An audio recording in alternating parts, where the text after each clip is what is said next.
To kick off our show tonight, we've got a few stories to update you on from the states. On the abortion pill front in West Virginia, the group GenBio Pro was denied the ability in court to expand their sale of chemical abortion drugs in the strongly pro-life state. Moving west into Arizona, the state Supreme Court will soon reconsider a case that was decided by lower courts and limits Arizona's pro-life law.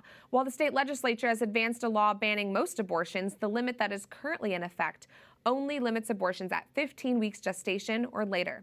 And even farther to the West Coast, in Seattle, Washington, a church community is being ordered to pay for abortions in a clear violation of their deeply held religious beliefs.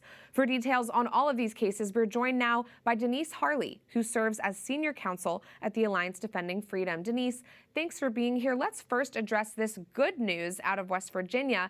GenBio Pro has been told they can't dispense abortion drugs, and we're told they need to stop trying to challenge the state's pro-life laws. What else do we need to know? Well, this is an interesting example of the post-Dobbs type challenge that the abortion industry is launching. West Virginia, like every other state, now has the ability to protect health and safety of women and protect unborn life from the harms of abortion. And that's what West Virginia has done through its laws, which completely protect life from conception.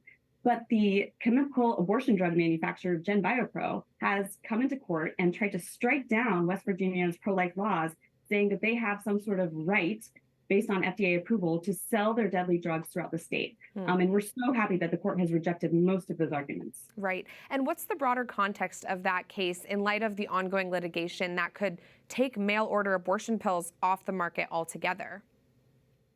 Well, this is sort of their belt and suspenders approach. We have a very strong case that the FDA approval was unlawful from the beginning. But the abortion industry, just in case, is also going around and trying to strike down state pro-life laws in case the FDA does allow drugs to stay on the market. Sneaky. Now, on to Arizona. Despite the fact that Arizona advanced a law to ban most abortions shortly after the overturn of Roe, current enacted law only stops abortions of babies who are 15 weeks or older. What's happening at the state Supreme Court that could change that? Yeah, this is so important. So Arizona, like a lot of other states, has passed multiple laws over the years, before Roe, while Roe was in effect, and then after Roe was overturned, to make it clear that the people of Arizona want to protect life. So Arizona has a very protective pro-life law that allows almost no abortions, and then also a 15-week law that it passed while Roe was in effect.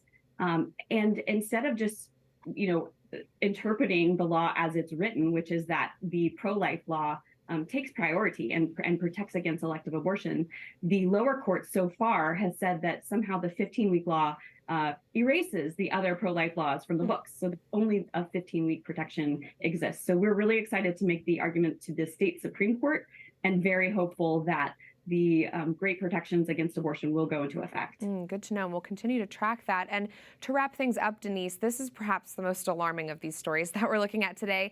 A church in the Seattle area is being told they have to pay for abortions for their own employees. Break this down for us. Yes. Well, no church should have to be paying for abortions, of course. And so Cedar Park Assembly of God in the state of Washington is subject to Washington's very pro-abortion law, which forces them to cover elective abortions in their insurance plans. California tried to do the same thing, and Alliance Defending Freedom was successful in having that law enjoined, and we hope for the same outcome here. But so far, it's been an uphill battle because the Attorney General in Washington is a very pro-abortion government official and is fighting very hard to try to force churches to do something that violates their deeply held religious beliefs that every life is sacred and made by God. Wow. Well, we're so grateful for the work that you're doing to protect religious liberty on all of these fronts. Denise Harle of Alliance Defending Freedom, thanks for being here. Thanks, Prudence.